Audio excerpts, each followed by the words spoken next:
ಎಲ್ಲರಿಗೂ ನಮಸ್ಕಾರ. Welcome back to ಎಜುಕೆ ಕನ್ನಡ ಯೂಟ್ಯೂಬ್ ಚಾನಲ್. ವಿದ್ಯಾರ್ಥಿಗಳು KCET ರಿಸಲ್ಟ್ ಬಂದಾದ ನಂತರ ಕೆಲವೊಬ್ಬರಿಗೆ ಮಾರ್ಕ್ಸು ಅಪ್ಡೇಟ್ ಆಗ್ದೇ ರ್ಯಾಂಕು ಬಂದಿರಲಿಲ್ಲ. ಈಗಿರಬೇಕಾದ್ರೆ ಅಂತಹ ವಿದ್ಯಾರ್ಥಿಗಳಿಗೆ ಮತ್ತೆ ಸ್ಪಾಟ್ ರ್ಯಾಂಕಿಂಗ್ ಅಂತ ಹೇಳಿ ಮತ್ತೆ ನೀಡಲಾಗುತ್ತೆ.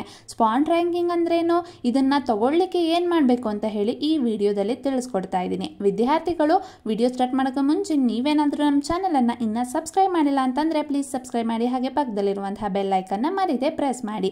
ಬನ್ನಿ ವಿಡಿಯೋನ ಸ್ಟಾರ್ಟ್ ಮಾಡೋಣ.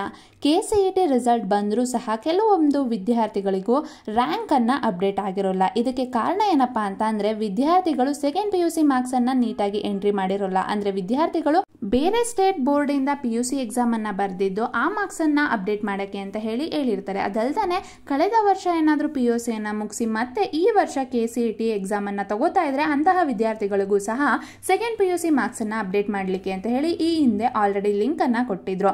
ಆದ್ರೆ ಆ ಲಿಂಕ್ ಅಲ್ಲಿ ಕೆಲವೊಂದಷ್ಟು ವಿದ್ಯಾರ್ಥಿಗಳು ಅಪ್ಡೇಟ್ ಮಾಡಿರೋಲ್ಲ, ಹಾಗಾಗಿ ವಿದ್ಯಾರ್ಥಿಗಳಿಗೆ ರ್ಯಾಂಕ್ ಬಂದಿರೋದಿಲ್ಲ. ನಿಮ್ಮ ಮಾರ್ಕ್ಸು ಅವರಿಗೆ ಲಭ್ಯ ಇಲ್ಲದೆ ಇರೋ ಕಾರಣ ಈ ರೀತಿಯಾಗಿ ಆಗಿರುತ್ತೆ. ಇದಕ್ಕೆ ಮತ್ತೆ ಅಂತ ಹೇಳಿ ಮತ್ತೆ ಲಿಂಕ್ ಅನ್ನ ಕೊಟ್ಟು ಮತ್ತೆ ನಿಮ್ಮ ಮಾರ್ಕ್ಸ್ ಅನ್ನ ಅಪ್ಡೇಟ್ ಮಾಡಲಿಕ್ಕೆ ಅಂತ ಹೇಳಿ ಕಾಲಾವಕಾಶವನ್ನ ಕೊಟ್ಟಿದ್ದಾರೆ. ಅಂತಹ ವಿದ್ಯಾರ್ಥಿಗಳು ಮಾರ್ಕ್ಸ್ ಅಪ್ಡೇಟ್ ಆದ್ಮೇಲೆ ಆ ಮಾರ್ಕ್ಸ್ ನ ಕ್ಯಾಲ್ಕುಲೇಟ್ ಮಾಡಿ ಸ್ಪಾಟ್ ರ್ಯಾಂಕಿಂಗ್ ಅಂತ ಹೇಳಿ ನಿಮಗೆ ಮತ್ತೆ ರ್ಯಾಂಕ್ ಅನ್ನ ಕೊಡ್ತಾರೆ. ಅಂದ್ರೆ ಈಗ ಆಲ್ರೆಡಿ ರ್ಯಾಂಕ್ ನ ಎಲ್ಲ ವಿದ್ಯಾರ್ಥಿಗಳಿಗೂ ಕೊಟ್ಟಿರ್ತಾರಲ್ವಾ, ಆಗದೆ ಇರುವಂತಹ ವಿದ್ಯಾರ್ಥಿಗಳಿಗೆ ಸ್ಪಾಟ್ ರ್ಯಾಂಕಿಂಗ್ ಅಂತ ಹೇಳಿ ಮಾರ್ಕ್ಸ್ ಬೇಸಿಸ್ ಮೇಲೆ ನಿಮ್ಮ ರ್ಯಾಂಕ್ ಅನ್ನ ಕೊಡೋದನ್ನೇ ಸ್ಪಾಟ್ ರ್ಯಾಂಕಿಂಗ್ ಅಂತ ಹೇಳಿ ಹೇಳ್ತಾರೆ.